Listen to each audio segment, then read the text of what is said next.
double A, double up. Yeah. Double A, double up. The money I color.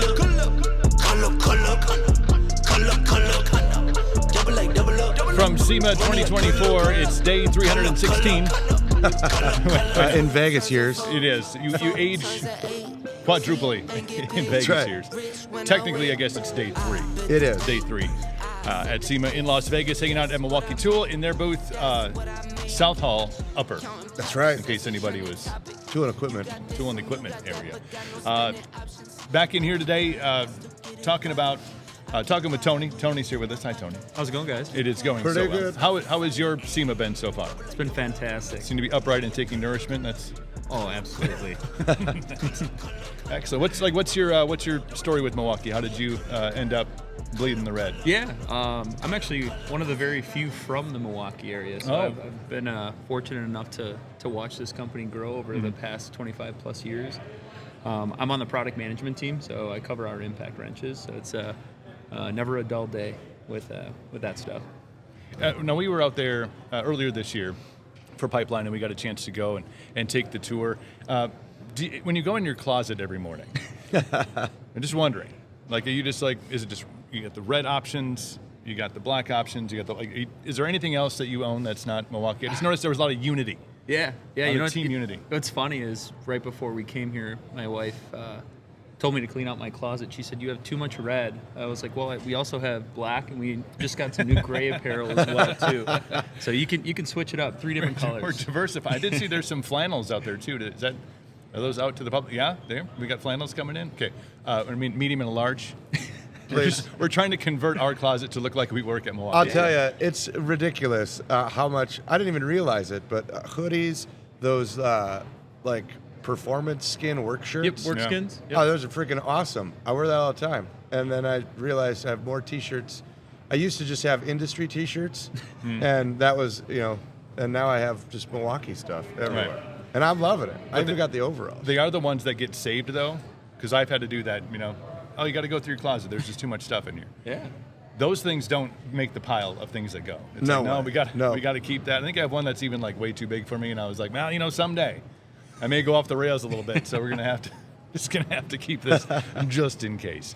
But anyway, I digress. Well, let's talk about tools. Let's talk about some of the stuff that you got out here on the table for us today. Yeah, like I said, I'm the product manager over Impact Wrenches, so wanted to kind of give you guys a look at what we're working with here today. I know just want to point one out in particular that just launched a couple weeks ago. It's our Gen 2 M12 Fuel Stubby Impact Wrench. Is that this one right here? Yep. Yeah. Oh, yeah. So we, this has been I'd say a long time coming. The Gen 1 has been a fan favorite for a couple of years now. But what we really did here was set a new standard for a compact tool, or specifically an impact wrench. We're actually able to maintain size and weight, but more than double the performance here. So that previous gen was 250 foot-pounds of nut busting torque. We've taken this to 550. That's unreal. Foot-pounds. Yeah, it's especially with the leaps and bounds and the investments that we make in technology, whether it's electronics, motors, batteries. We take the time to develop it for stuff like this, right? Yeah. To not just come out with another impact wrench, but really raise the bar and change the game product after product year over year. Well, I feel like you guys were definitely once you saw shops starting to go from, corded air tools to cordless, I feel like you guys just kind of moved into that space and just found ways to continue to improve upon it. I know in our shop, we made the switch years ago, but, it was like the longevity of the tools, just because it's so abusive in that environment. But now you guys are making things that we can't break, even though we're trying. That's the goal. They really do try hard. I just want to tell you, sometimes it's not accidental. It's like, see if I can break this. Yeah. Intentionally upset in the shop. It has happened before. Yeah. Tools have gone flying. Yeah, it's been awesome to see. We've been at the forefront of that transition from pneumatic to cordless. I mean, our goal is to have every shop in the country, let alone the world, not have to rely on the compressor and the air hose anymore. And It's so much quieter. yeah, that's a big thing, right? It's just a noise hassle. trip hazards, and then just the inconvenience of dragging around a hose. If you think about having to, you drag that hose, even if you're changing tires on a car, right? It adds seconds to that workflow and process, and seconds add up to minutes, which add up to hours, which add up to time loss, and not that much more money in your pocket at the end of the day. Well, we just did it was about an 8,500 square foot addition on our shop, and it's for like our long-term builds, our bigger projects. Running airlines wasn't even a thought. We have air there for certain reasons, but it was certainly not to be able to be productive in the bay. It's good. Yeah, so I just kind of made that connection now as we were talking about it. The guys wanted it to be able to, blow off their work area, use like the air, air gun. Milwaukee makes a leaf blower, probably do the same thing. Right, no kidding. There you go. Multi-purpose tools. That's right. That's true. It's wild. So what about some of these other ones here? Yeah. The other one here, this has been a fan favorite for years as well. This is our Gen 3 M18 Fuel half-inch high torque. This actually launched about a year ago. Again, our previous generation was launched in 2017. So again, this was to us it set the new standard for what a high torque is. We were able to maintain the weight, actually take over 3/4 of an inch, and increase the performance substantially. So we can get 1,600 foot-pounds of nut-busting torque out of this thing with our new forge packs. And not to mention, it's anywhere between 50 to 60% faster in application speed from the previous generation tool. So the phrase I like to say is, if it can't take it off, it'll break it off. I like that. Yeah, let's just get rid of it. Yeah. If it doesn't want to move, make it. I noticed the vibration.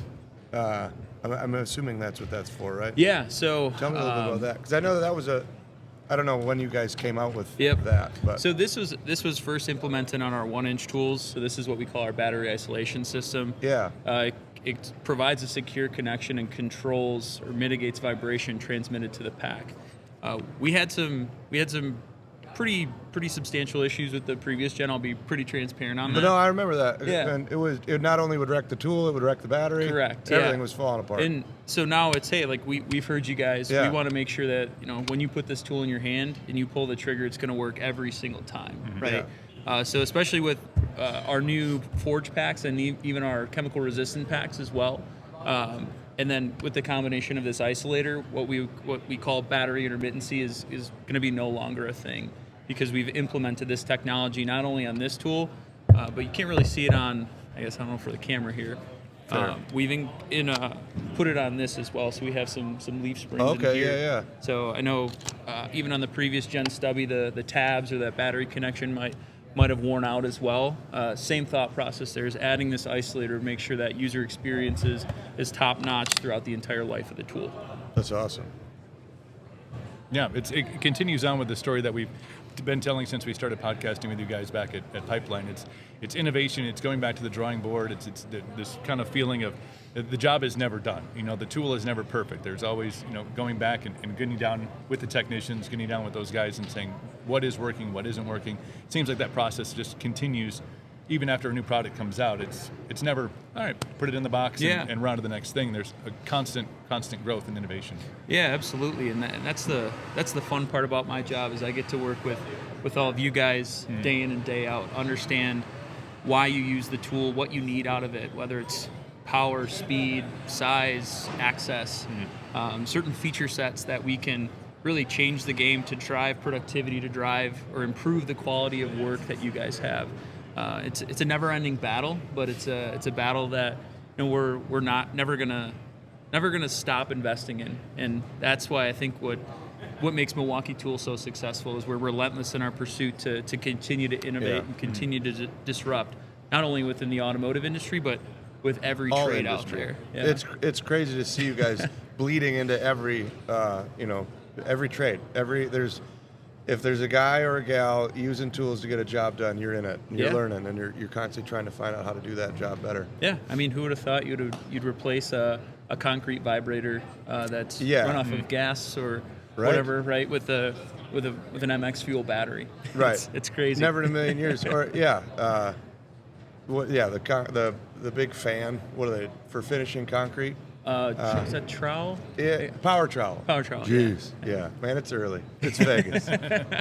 But like even that too, it's like I never thought in a million years I'd see that being battery powered. Yeah, it's crazy, man, and it's like I said earlier, it's the investment that we have in every single component of this tool, from the battery, the motor, the electronics.